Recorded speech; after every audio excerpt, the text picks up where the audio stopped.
Hi there, and welcome to today's 6-Minute Makeover. Today we're looking at Lynn Designs.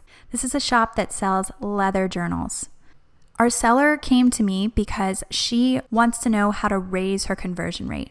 She's getting lots of views, but she's really struggling to turn them into sales, and she just doesn't understand why she can't do better with the items she has. As you can see here, her pictures are beautiful, her shop is beautiful, and there's no reason that this shop shouldn't be selling. Or is there? Let's go ahead and have a look at what is working on Etsy when you're selling leather journals and see what's actually going on here.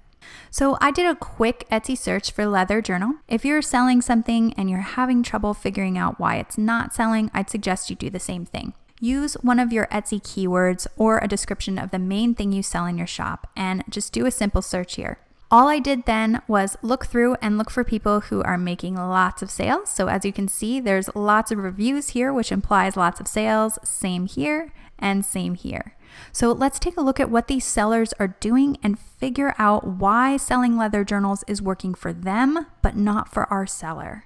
Okay, so I had a look at Holtz Leather here. This was the item I found online that came up right at the beginning of search. And if we have a look at their shop, we can see that they've made over 19,000 sales. And as we scroll through, there's some clear differences between their items and our seller's items. First and foremost, the most noticeable thing, almost everything here is personalized. A lot of people come to Etsy for personalization. Fact is, I can go to pretty much any bookstore or Amazon to get a leather journal. So why would I go to Etsy to buy it? Probably because I could get something I couldn't find anywhere else, either when it comes to design or when it comes to personalization. The other thing you might notice is that they actually have more than just journals here. They're using leather to make belts, sleeves for tech items like iPads, wallets. There's even a groomsmen gifts here and here. They're using their leather for multiple things. So it really seems clear that people tend to come here when they're shopping for gifts. This tells us a lot about what our target audience might want and gives us ideas for our seller shop. Now let's take a look at some other sellers and see what other things they're doing. Okay, so this is Portland Leather, one of the other ones that came right up in search, and we're going to take a look at this seller shop here. Note they have 63,000 sales, and here's something interesting. Right away, without even scrolling into their shop, look, more personalization. Not to mention, they're selling more than just the journal we clicked on. A lot more, in fact. Way more types of leather items than our seller is selling.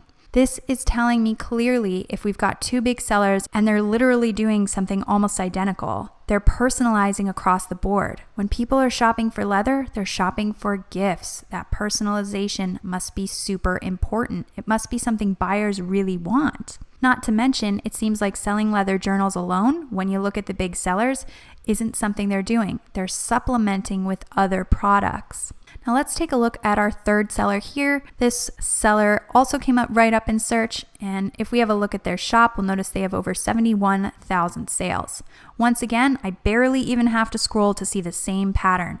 Customization, items above and beyond leather, and basically this looks like a gift shop. They're doing things specifically for certain occasions so that people can either buy things to commemorate the moment or to give to their friends, family, bridesmaids, groomsmen, whatever.